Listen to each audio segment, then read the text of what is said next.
Broadcasting live from the Business RadioX studios in Atlanta, Georgia, it's time for GWBC Radio's Open for Business. Now, here's your host. Lee Cantor here, another episode of GWBC Open for Business, and this show is going to be a good one. Today on the show, we have Carolyn Kopf with C.E.K. and Partners. Welcome, Carolyn. Thank you, Lee. I'm so excited to be here. Well, I'm excited that you're here, and I'm excited to learn what you folks at C.E.K. and Partners are doing. Share with us a little bit about how you're serving folks. Yeah, absolutely. Well, we're here based in Atlanta as a woman-owned market research, branding, and marketing agency. So what that means is we help clients gather data to understand their customers and their marketplace, develop brand strategy, and we do content marketing. So we've got a team that supports clients as far as Australia to as close as down the street here in Midtown. Now, what's kind of the genesis of the idea? How did you get involved in market research and the work that you're doing? Sure, absolutely. I started out on Madison Avenue. So really that's my professional background, is helping brands better communicate with their customers. And in order to do that, you have to understand them. So market research is a natural fit. Do you find that organizations aren't leveraging market research as much as they should? You know, that's interesting because it's really a mixed situation. Some companies just can't get enough of the data and insights about their customers, and others want to skip that step and don't realize, you know, how expensive it is to fail and not have the right information. So if you're an organization that maybe hasn't leaned into market research enough, can you kind of share the pros and cons of kind of leaning into market research? Yeah, absolutely. I mean, really, it informs business strategies. So it can really help a company get the right data and information to change their strategic direction and actually put them on the right course versus basing decisions on their gut or opinions. So again, really that leads into, you know, avoiding mistakes. 95% of new product launches fail. That's a stat from Harvard Business School. That's expensive. I mean, product launches are hundreds of thousands, if not millions of dollars. And that could be avoided through making a comparatively small investment in market research. And then I think the third piece is it really offers credibility. So if a board asks a marketing team why they made a decision, they can point to data and a real credible rationale versus, oh, it felt good, or we, you know, wanted to go this direction. So it really offers credibility. So now, on that stat of 90% of the launches failing, and everybody's heard about, you know, 80, 90% of businesses failing, are those businesses that hadn't done any market research, or are those just businesses in general? So even if they had done market research, there's still a high probability of failing. But with market research, you're kind of increasing your odds of success? With market research, absolutely. You are increasing your odds of success. It's already challenging enough, to your point, to launch a new product or service. And if you have the right information, you're going to increase the odds of success. Now, for some folks, though, they are afraid to take action. And this sounds like something that might make them feel more comfortable taking action because they have more research and statistics that kind of back an action to take. But how do you kind of work with your clients to not use research or kind of doing this research to kind of stall instead of taking an action? That's a great question, Lee. I think part of it is, you know, research doesn't have to be time consuming. I mean, we're talking about, you know, a 12-week investment, whereas a product launch or a repositioning project, that could be 18 months that a company's investing. And if they don't take that initial 12 weeks to get smart then they're wasting 12 months of their time basing it on hunches and opinions. And, that's where the risk is. Now, is there kind of a right and a wrong way to do research? Like I could see people feeling confident, like, oh, we're doing research, so then this is going to glean that insight that we need. But sometimes isn't it difficult to really ask the right questions so you're getting the right information so you can make these informed decisions? So you need to partner with somebody who has kind of been there and done that when it comes to research, not just kind of getting in a room and saying, hey, let's ask these 6 questions and see what people say.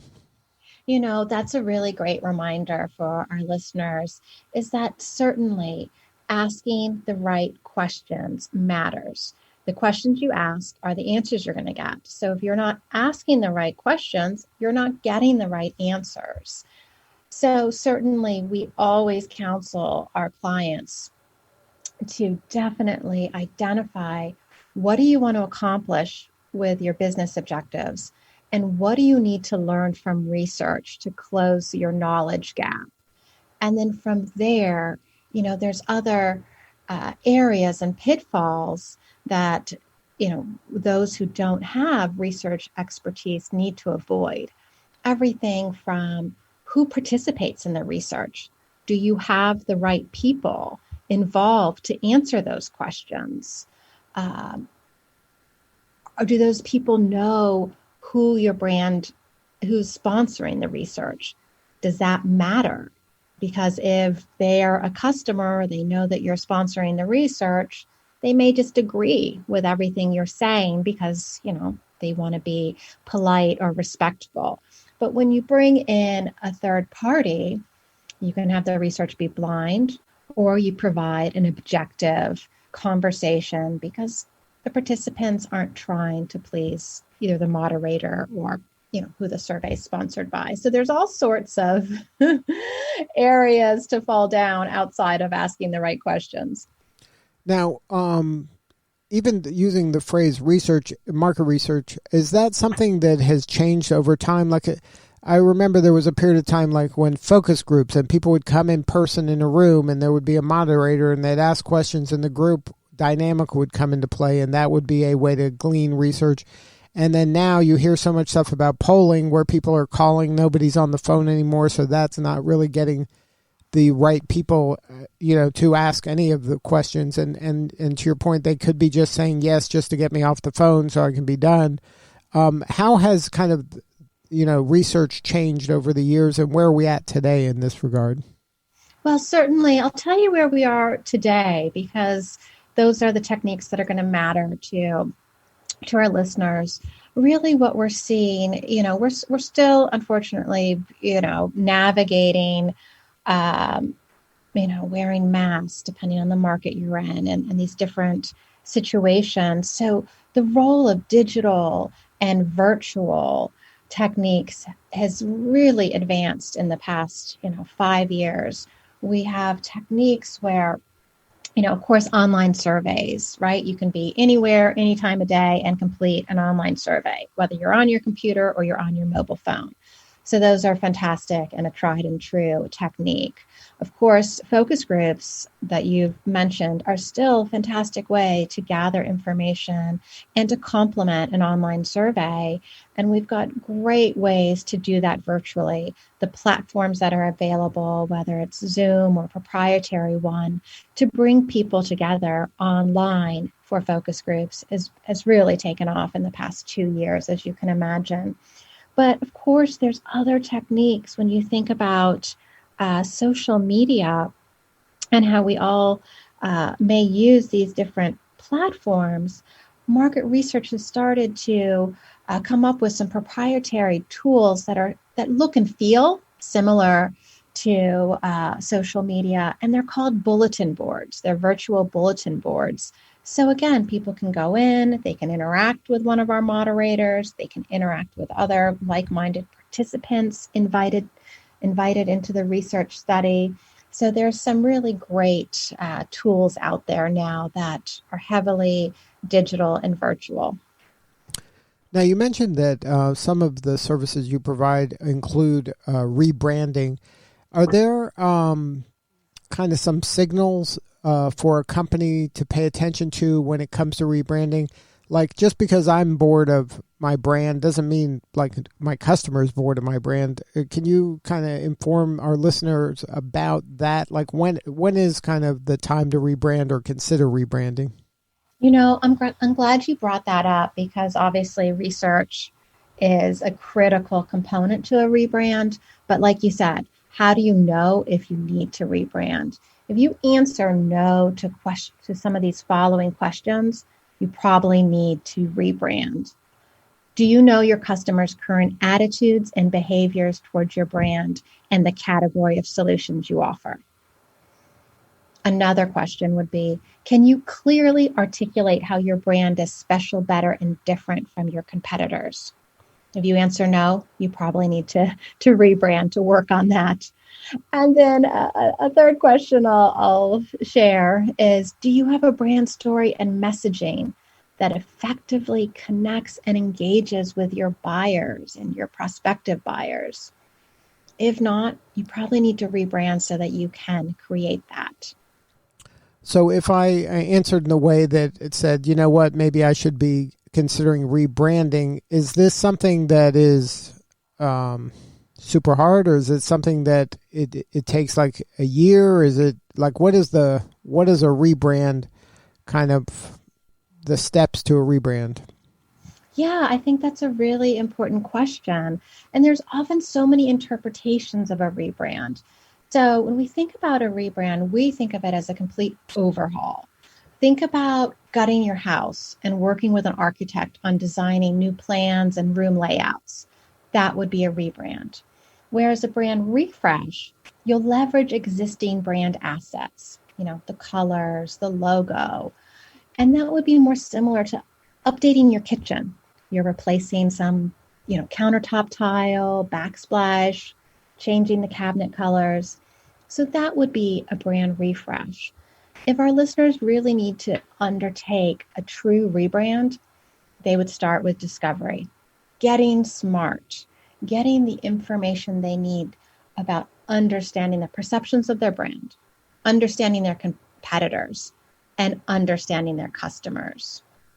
And then from there, once they have that intelligence, it's possible to articulate a brand strategy. Those key components of how are you going to compete? What is your story? What is the messaging that you want to consistently put out into the public realm? Once you have those pieces, you can then work on the step that everyone wants to get to, bringing the brand to life visually with those creative concepts of what will it look like? So those are really the three core steps, really, summarized at a very high level. Because like a rebrand isn't just changing the name, right? That would be a renaming, and certainly that can prompt a rebrand, but you can rebrand your company and not change the name. You just maybe the rebrand, you change the logo, the look, the feel, the positioning, and the messaging. So you could like Netflix did with Netflix was sending you DVDs in the mail, and now Netflix is a streaming service. It's still Netflix, but it's really a different brand. Yeah, it's repositioned itself as, it now has different offerings that are broader than when we used to get those in our mailbox. Absolutely. That's a great example. Now, another service you mentioned was content, and for a lot of folks, they think they're creating content, and they might be, but they may not be creating thought leadership. Can you kind of explain the difference between the two and how you help folks kind of elevate their content into the positioning of thought leadership? Absolutely. I think what's important about creating content is we are in a digital first era. You need to be creating content, and you need to be creating different types of content. Really, there's, you're developing content and blog posts that are going to support search engine optimization, right? Showing up, ensuring that your brand shows up when someone searches in Google for the types of services or products that you offer. lead generation content to support moving prospects through that journey, or just educating existing customers and the industry through virtual or in-person trade shows. But the difference with content that promotes a product or a solution, it's very focused on the company.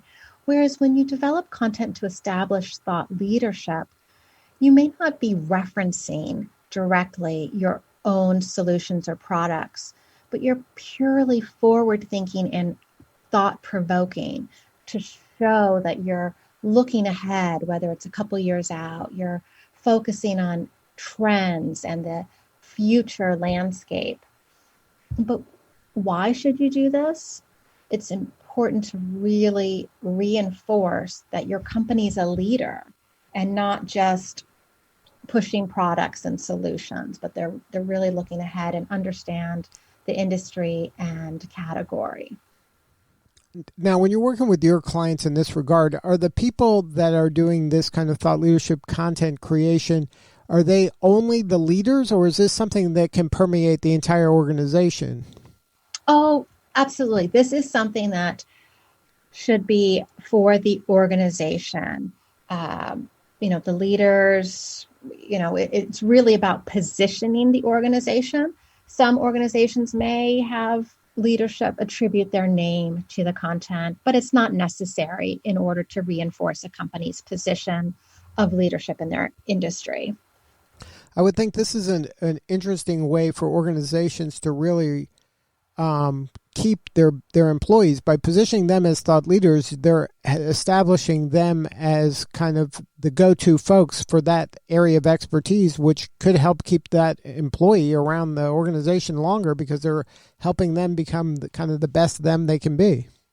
Absolutely. I think that's a great reminder that it really positions different individuals as experts while still positioning the company in that role.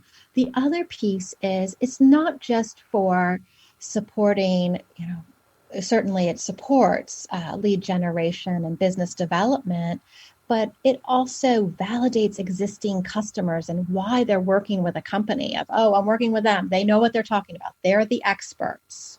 So like you said, there's quite a few ways to leverage this to improve the company. So now in your work, is there a story you can share of maybe do it in the framework of a kind of a before and after, a company that you were working with, they had a challenge, you were able to come in and help them overcome that challenge and then take them to a new level? Obviously, don't name the name of the organization, but explain the problem they had and how you helped them solve it. Yeah, absolutely. Gosh, there's so many examples. It's hard to choose. But I'll pick one that, is probably a simple and relevant example for today is, in supply chain today, there's really this need to move towards networks that are digitized, right? So if a beverage company is moving soda, they can tell the supply chain company can say, hey, you know what, that truckload is in Atlanta, Georgia. The deliveries, happening in a few hours or days or whatever it might be. So when we work with companies that provide that type of technology, it's often easy to get lost in the techs and specs of the type of network, the capabilities and features for containers, devices, and people to connect and talk to each other, if you will. Instead of elevating to a higher level, which is where we come in, we tell a bigger story, really positioning for leadership around optimization and sustainability and helping the company get out of the weeds with the techs and specs. So that's been a real wonderful example where we can just elevate a company to reposition them, getting them away from making the containers, making the devices, but that end benefit of optimization and visibility. And then working with an agency like yours to take that kind of the mundane to them, the day-to-day stuff that they might be taking for granted that they do, and to have a storyteller like you and your team to come behind it and make it real and tangible and visceral, that can make all the difference in an organization. Absolutely. And I think that we talk about, just how you mentioned earlier, connecting and engaging the employees.